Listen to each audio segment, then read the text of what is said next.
Tonom is a detective who is scared that no girl will ever want him because he's invisible. However, when his blind coworker notices him and starts giving him attention, he falls for her and rizzes her up, so he can start a life with her. The story begins when Tonom arrives for work and is noticed by his blind subordinate, Yako. He asks her how she could tell it was him, and she says she can smell him, which makes Tonom start sniffing himself, thinking he stinks. However, Yako freaks out and tells him he doesn't stink, and she only sensed him because her senses are better than the average human. Tonom compliments her for this because he can't even detect his own scent, and he is grateful that someone else can sense him. To confirm this, he goes completely invisible and asks Yako to point out where he is. Yako listens closely to his footsteps and realizes he is at the door, and Tonom confirms this. Realizing she's the only one on the planet who can find him, his heart begins to race, so he asks her to join him for dinner that evening. Yako is shocked because she wasn't expecting to be asked out like that, but she agrees to join him. On the way, Tonom asks if she has any preferences or allergies, but she says she's cool with anything since she doesn't go out that often. Realizing she might not know any restaurants, Tonom offers to take her to a spot and begins leading her there. Along the way, Yako notices something off about him and assumes he doesn't have any restaurants in mind. She begins feeling bad because she's a blind workaholic who doesn't go out, but she snaps out of it when Tonom asks if she can sense something delicious. Yako admits she can and points to a restaurant. Tonom is glad because he's picked something that will suit her taste. Since it's his first time at this restaurant, Tonom goes with the house recommendation, and Yako likes it. She smiles as she remarks that it's her first time eating out with someone from work, but is stunned when she realizes she's actually on a date. She snaps out of it when Tonom gives her a piece of his meat to eat, but Tonom notices her mood and asks what's up. She says the outing feels like a date and she isn't sure what to think, so Tonom tells her it's a date.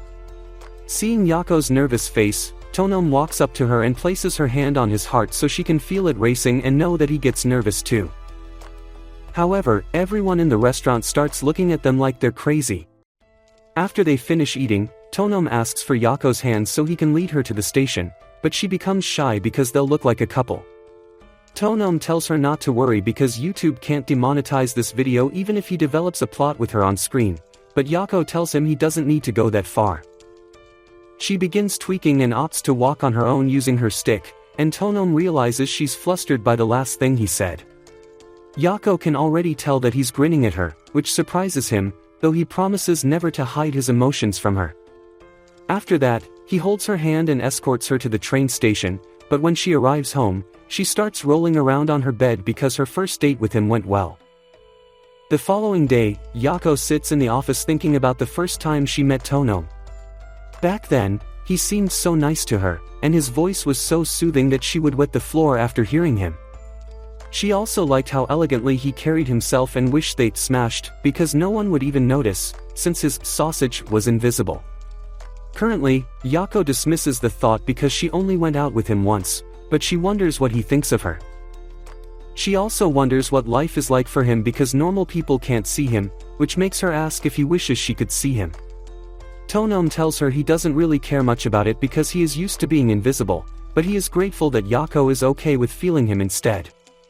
That afternoon, Yako bumps into Jirashi, her colleague, who saves her from falling to the ground. At the office, Yako bumps into Kikira, another colleague, who helps her to her table. While the others are working, Yako asks if they notice anything strange about her appearance, and Jirashi realizes she might be trying to impress someone. She compliments Yako's looks and claims she's a love coach in case she needs any advice on romance. Yako claims she's a good girl because she hasn't been getting enough vitamin D lately. All of a sudden, Tonom enters the office and asks to touch her hair, and Yako agrees, although the head pat makes her pickle start tingling. When Tonom is done, Jirashi is flustered because their boss is the guy Yako is simping for, so Yako turns red and dodges the conversation.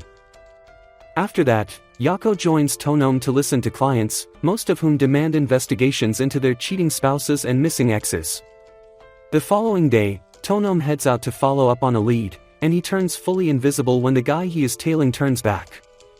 As the guy walks away, Tonom remarks that life as an invisible man is great, but he eats those words the moment he runs into a kid who can't see him.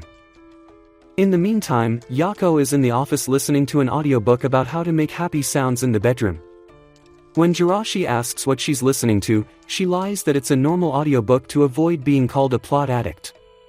Jirashi finds the book cool but mentions that she can't really follow what's being said, which shocks Yako because Jirashi is a wolf. Jirashi explains she isn't great at hearing or sniffing stuff by default and can only do it when she's locked in. Yako says she knows because she's checked Jirashi's reports. She then asks Jirashi for help reading a receipt on her table and finds that Jirashi spent a lot of cash on McDonald's. Jirashi says she's on heat and that her appetite has gotten worse, so Yako smiles and tells her to get a man instead and stop spending company funds on food. Feeling embarrassed, Jirashi leaves, but not before showing Yako where her phone is. Later, Yako checks the time and realizes Tonome has been out for so long. A bit later, Tonome returns, but when Yako calls out to him, he ignores her, so Jirashi tells her no one's there. Kikira then notices blood stains on the floor and assumes Yako is hurt, but Yako denies being injured. Afterward, she figures the blood is from Tonome and heads to his office with a first aid kit to see what's up. When she arrives, Tonome scoffs because he can't fully hide himself whenever she's around, so he reveals that he ran into some trouble earlier. Before now, he had hosted a married goblin couple and proved that the husband was a serial cheat. The wife was pissed and threatened to air fry her husband's sacks for sleeping around, while the cheating goblin was upset that his wife sent a detective after him. When Tonome saw things getting out of control, he tried to calm them down but ended up getting hurt. Presently, Tonome narrates everything that happened to Yako, who feels bad for him, but Tonome tells her not to stress because he and his client are fine. He finds it weird that his blood ceases to be invisible when it leaves his body and reveals that his clients were shocked when they saw it. However, Yako is bothered because his injury looks deep, and he notices she's worried. While he dresses the wounds, he tells her the injuries aren't that bad and that it only looks worse because he bled more than expected. However, Yako is scared because if he bleeds too much, he might die, so she asks if there's anything she can do to help. Since she's persistent, Tonome tells her to help with the bandage, and then he reveals he snuck into the office so she wouldn't be worried about him. While he covers his wound, he mentions that he feels ticklish around the area and also reveals that he's naturally ticklish. When Yako asks if she can tickle him, Tonome refuses because it might lead to something else. After they are done, they leave the room and realize the other employees have closed for the day, so Tonome says he'll stay back and write a report. Yako feels bad because she's going home while Tonome will be working overtime, so she decides to order some supplies for him. She then suggests they take a break together when she's done with work, but Tonome decides to take the break now and complete his job later. At first, he makes her some tea to help her feel relaxed, and Yako enjoys it, saying that it tastes good. Deep down, she wants to go out on another date with Tonome, but is scared because she thinks the previous date was a one-time thing. She figures she could just ask him out herself and decides to shoot her shot, so Tonome smiles because he was just about to ask her to dinner. He says he found a place he wants to show her, so Yako agrees to pick a day for their next date. The following day, Tonome leads Yako to an elven restaurant to get a special tea combo. As they are presented with multiple tea blends to choose from, Yako becomes a bit confused and decides to go with the one Tonome gave her the day before, as she liked it. Karma, the bartender, reveals that he's the one behind the tea blend, and he recommended it for Tonome because he asked for a tea blend to make a girl happy. He teases Yako that Tonome will ask her out soon, but that's when his wife, Light, shows up and drags him away. While Yako awaits her order, she asks Tonome if he found this restaurant for her. She itches to know if he researched this place because of her, but she becomes shy because she's asking lots of questions. Tonome confirms her suspicions and compliments her intuition, but she claims she isn't smart because she doesn't know many things.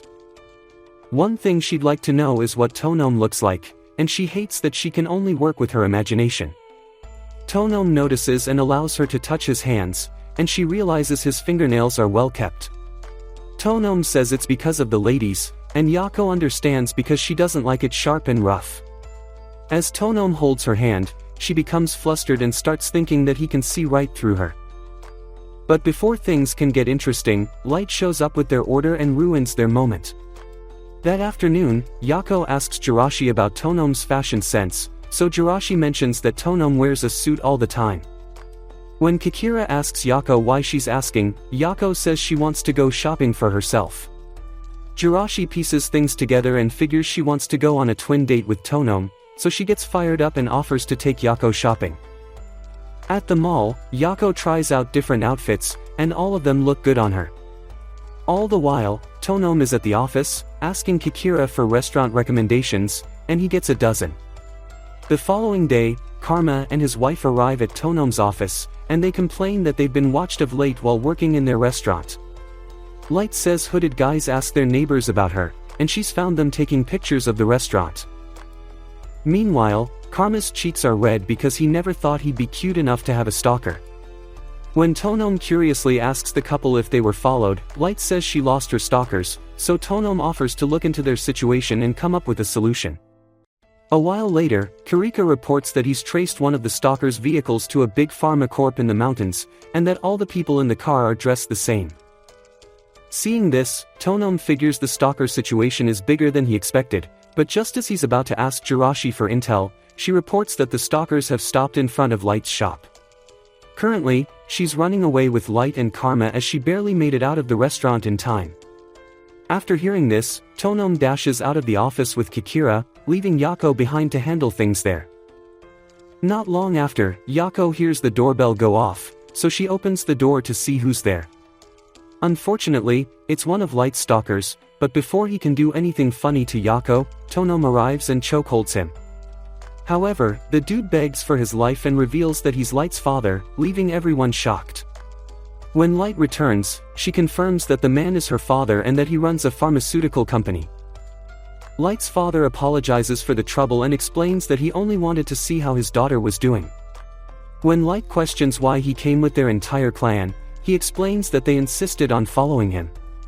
Karma then cuts in and teases Light's father for being the clumsy type, but the dude side-eyes Karma, because he does not support Karma's relationship with Light.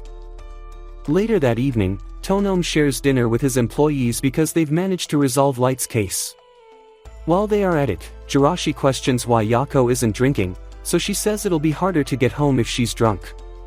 Jirashi then offers to walk her home if something like that happens, but about an hour later, Jirashi passes out from having too many drinks. After everyone is done eating, Tonom calls a taxi for Yako since it's already late and decides to take her home. On the way, Yako is flustered because she's thinking of a way to ask Tonom to join her for tea in her apartment. Just then, Tonom asks her out to another restaurant, which is usually dark with a pitch-black interior. He says he'd like to experience firsthand how Yako lives, so Yako smiles and promises to be his tour guide in the dark. Soon, the taxi gets to Yako's apartment, so Tonom drops her off and looks forward to seeing her tomorrow.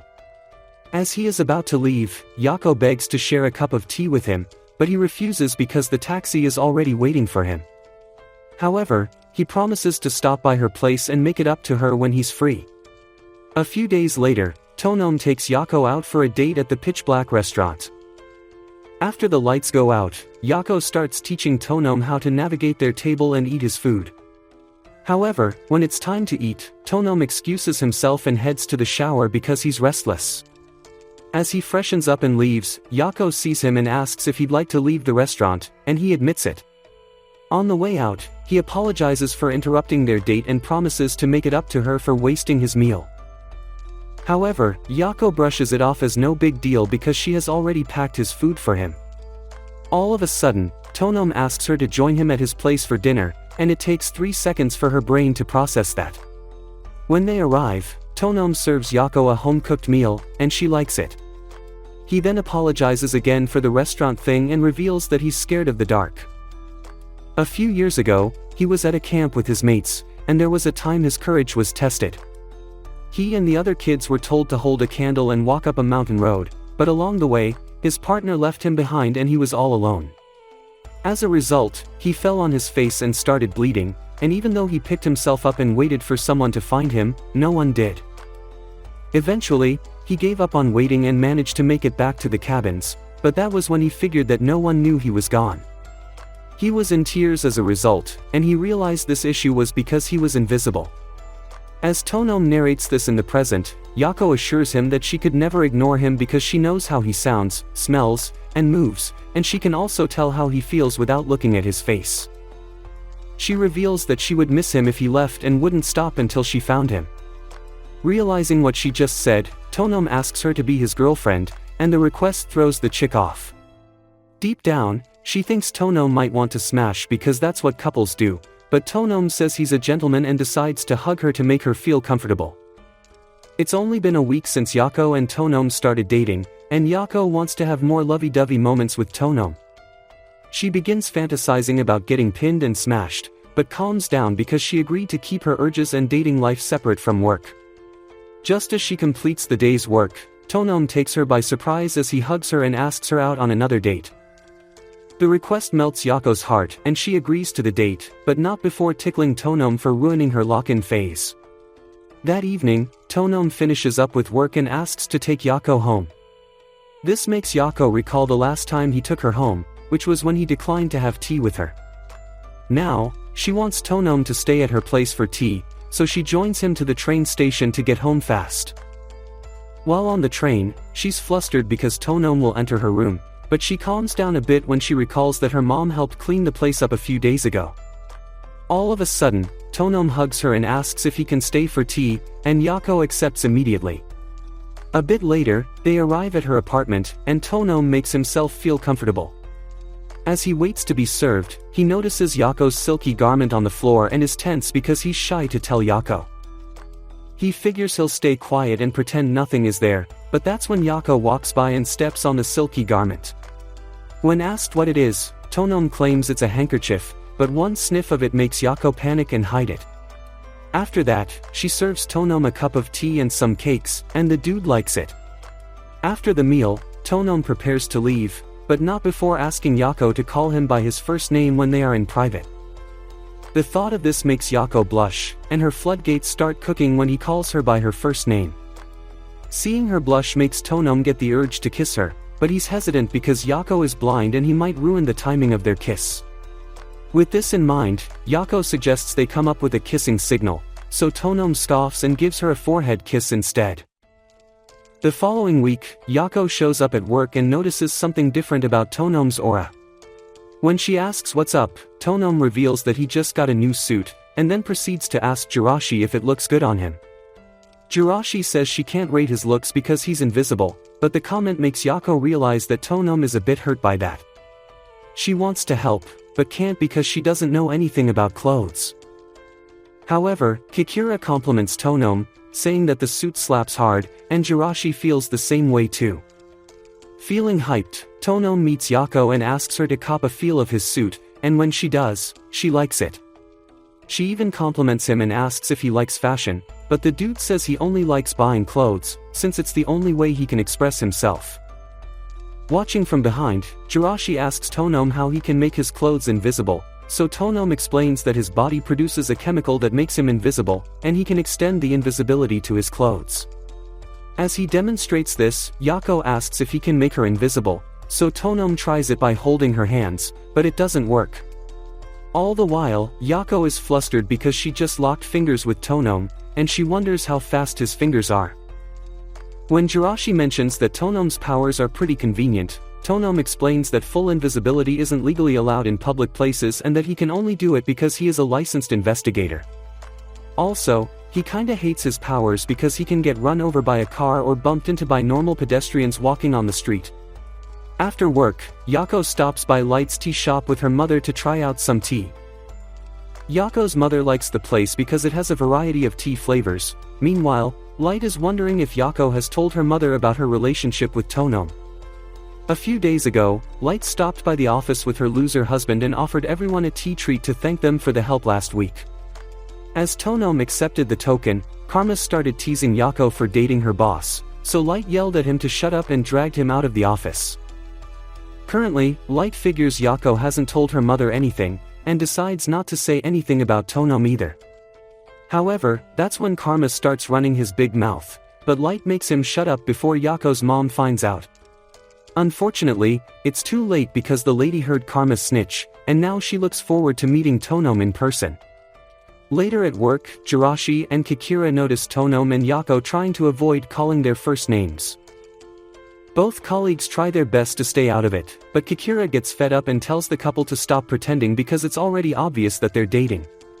After he says this, Jirashi attacks him because they originally agreed to mind their business. Meanwhile, Yako is shy that she's been had.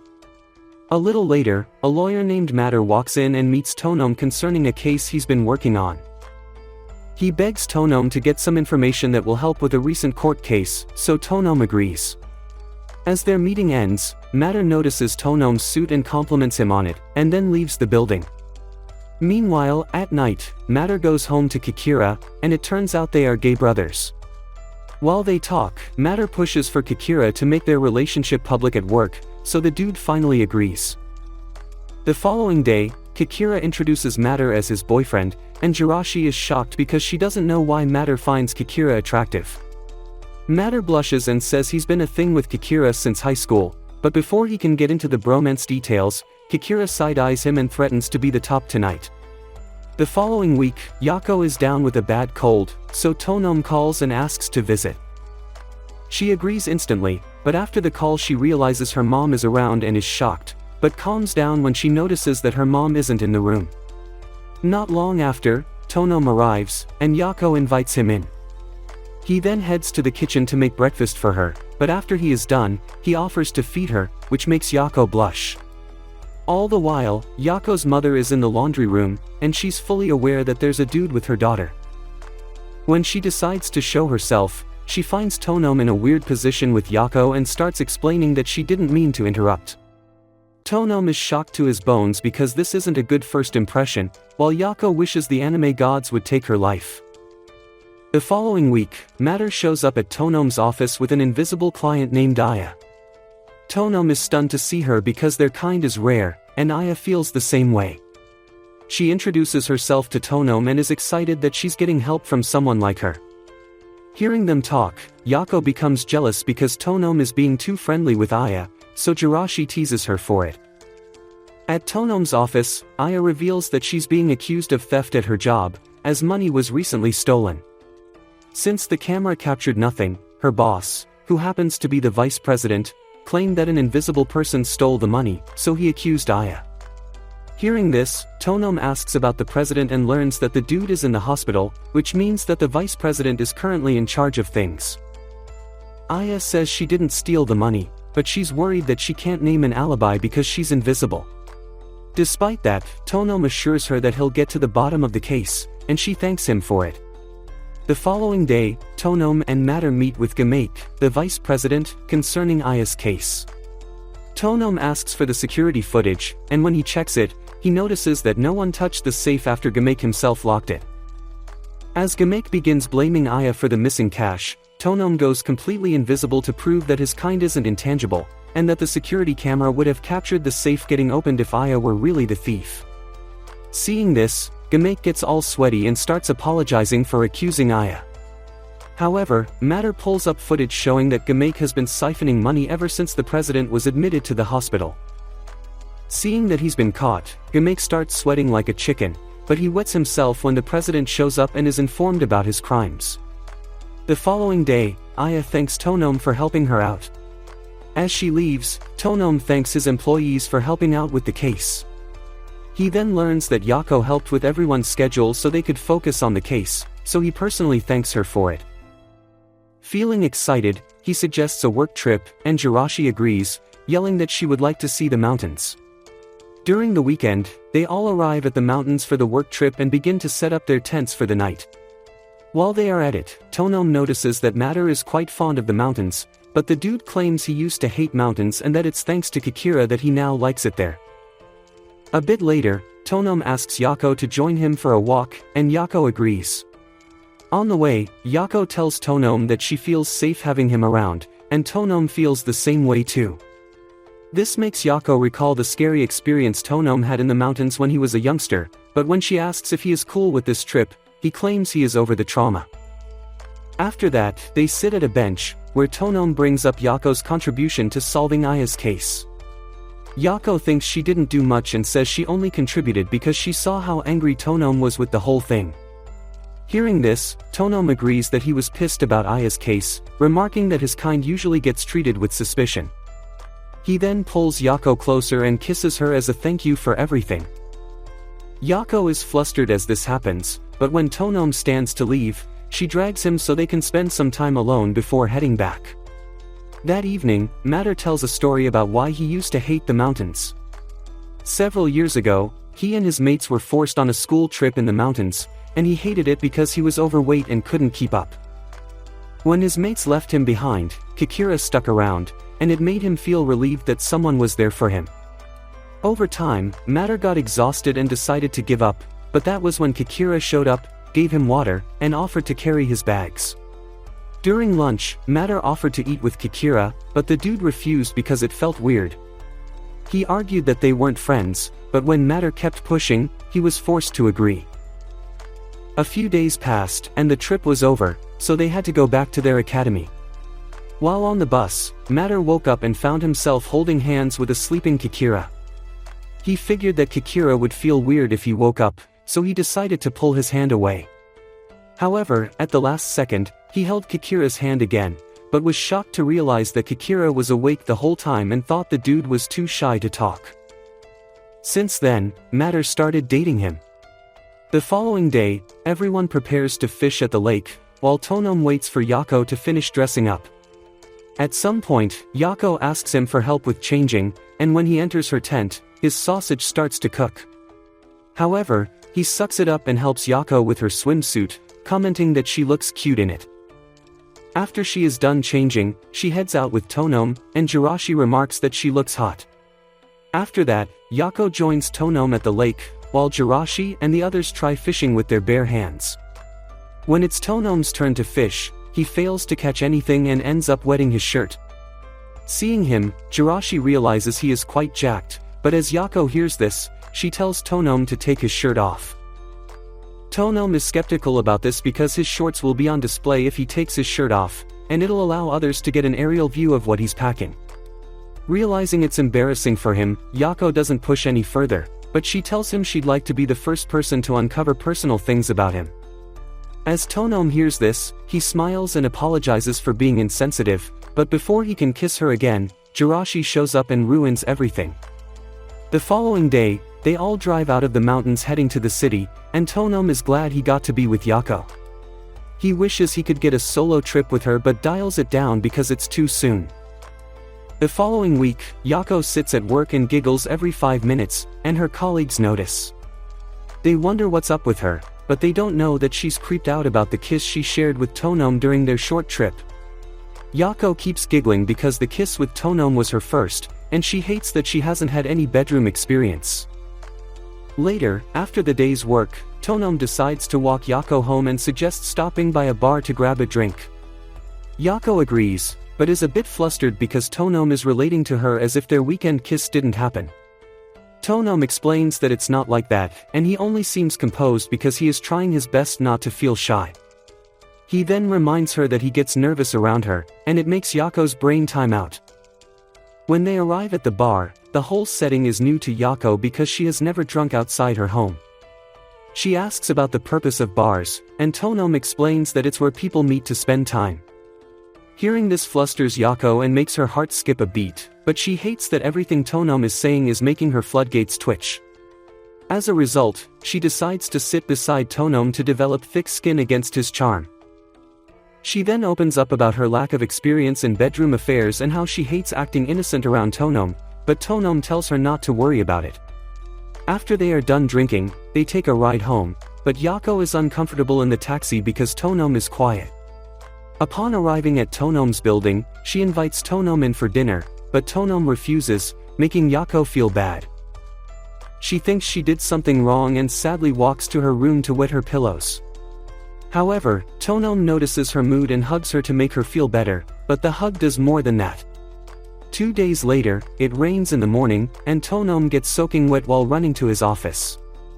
When he arrives, Yako enters behind him and is wet from top to bottom, so Tonome acts like a gentleman and gives her his towel to make her feel warm. Meanwhile, he is shivering. A while later, he sets up the heater and gives Yako a blanket, but that's when Yako notices that he is wet and cold too. Feeling bad, she forces him to join her under the blanket.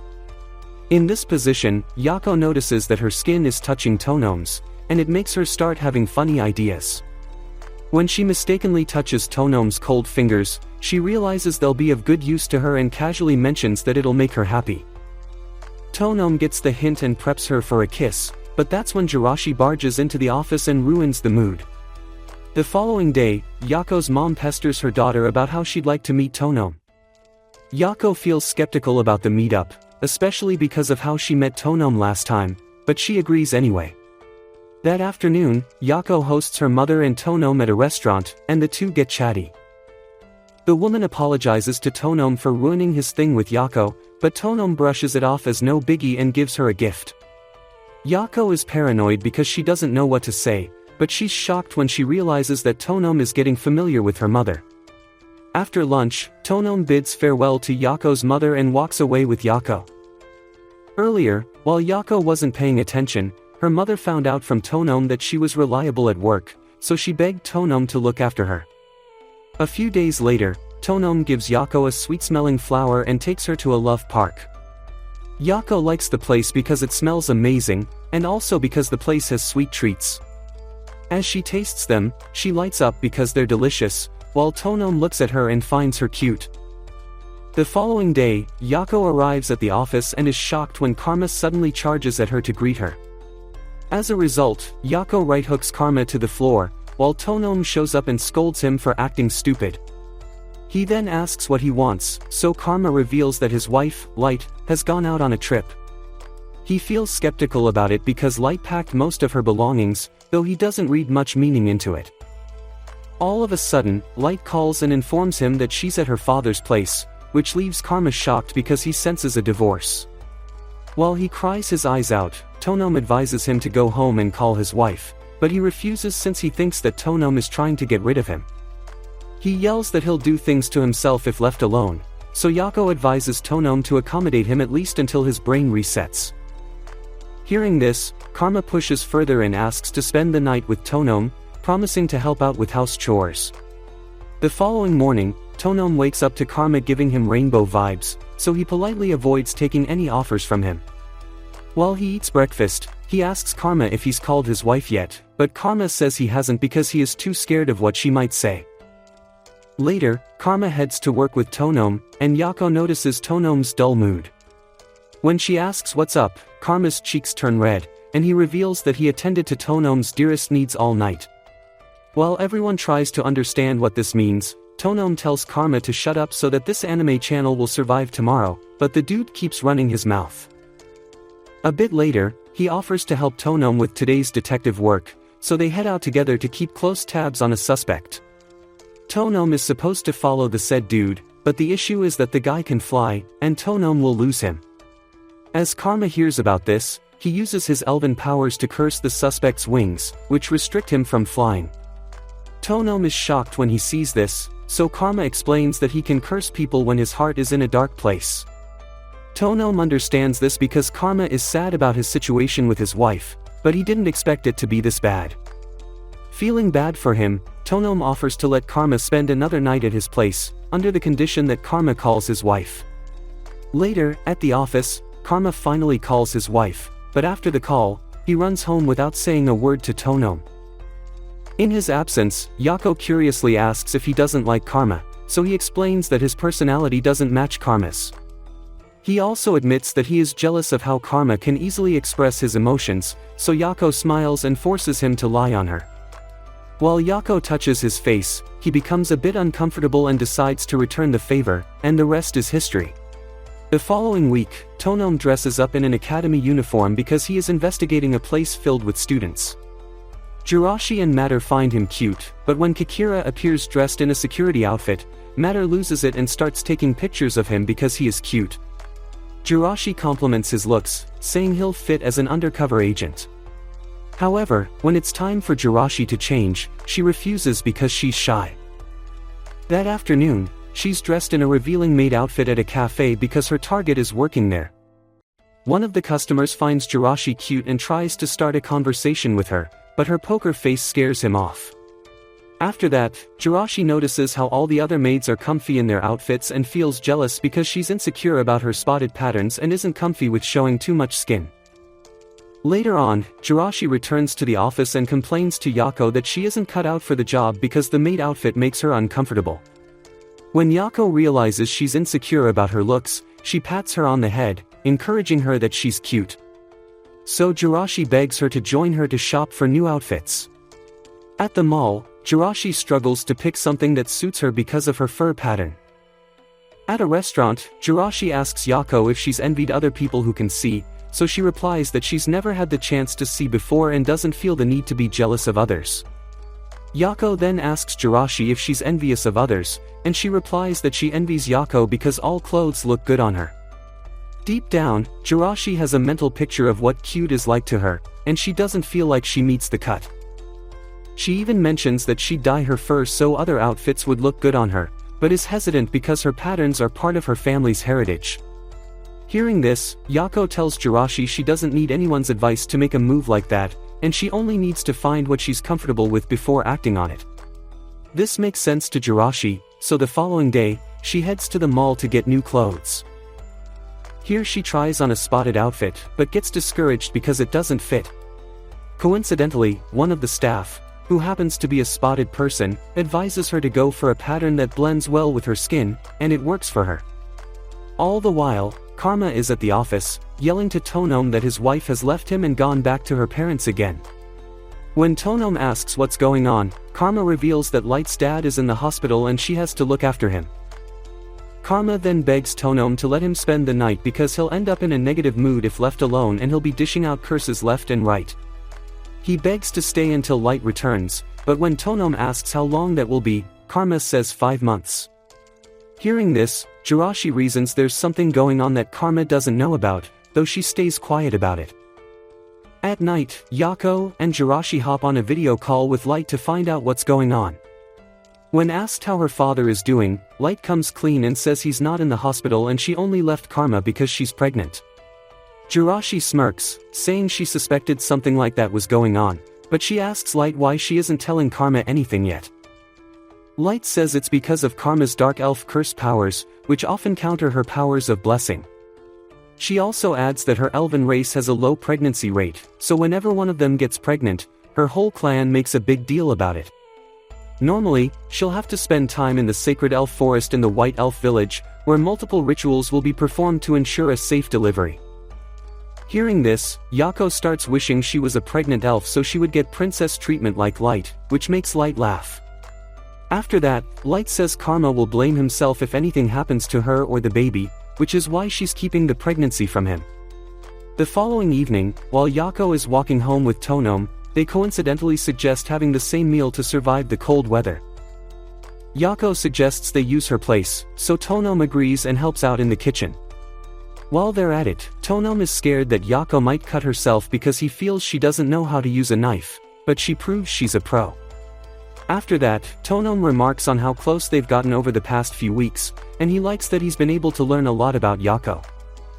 Yako feels the same way and remarks that she's noticed a distinct smell that comes with him, so Tonome says it's from his cologne. He then asks if she would like to smell him again, so Tonome suggests he take his clothes off so she can get the real thing. Hearing this shocks Yako to her bones because she isn't ready for that, so she tells Tonome to calm down. A bit later, they sit together to enjoy dinner, and they both like the meal. All the while, Light is thinking about her predicament and decides to text Karma for an audio call. Over the phone, Karma is excited to speak to Light and mentions that he can't wait to see her in 5 months' time. Hearing this, Light is shocked that he isn't pissed, so she reveals that she's pregnant. She says she left because she has more resources at her dad's and that she's also keeping other secrets from him. Karma asks why she kept her pregnancy a secret, so she reveals that he wanted to run away when it was time for them to get married because of his curses, and she felt he was going to do the same thing if she broke the news of her pregnancy. Now, she feels that he will run since he knows the truth about her, but Karma shockingly tells her that he knew she was pregnant. Apparently, he called her dad, who she claimed was sick, and wanted to check on him, but the dude yelled at him and told him to stay away from his grand offspring, and that was what gave it away. Light, although in tears, is a bit relieved to hear this because it means Karma isn't going to run, but she refuses to tell him the other secret even when he asks. The following day, Jirashi heads to the mall to get some clothes, but this time she meets a different staff member. Since the staff isn't spotted, she subconsciously recommends outfits that don't meet Jirashi's style, so Jirashi asks to see the other dude who attended to her. A bit later, the guy shows up and Jirashi summons the courage to ask for his help. He agrees and pulls up a cute office outfit, which fits perfectly when Jirashi tries it on. He then compliments Jirashi's shape, calling her cute, but Jirashi doesn't believe this because if she was cute, she wouldn't need his help. Feeling bad for her, the dude hands her his business card, telling Jirashi to reach out to him for help because he's looking to open a store for spotted people who have issues with picking clothes to buy. That brings us to the end of today's video. If you watched up to this point, let's confuse the fake anime watchers by commenting, "Sweet plot." Don't forget to like and subscribe, and let me know if you want the next episode.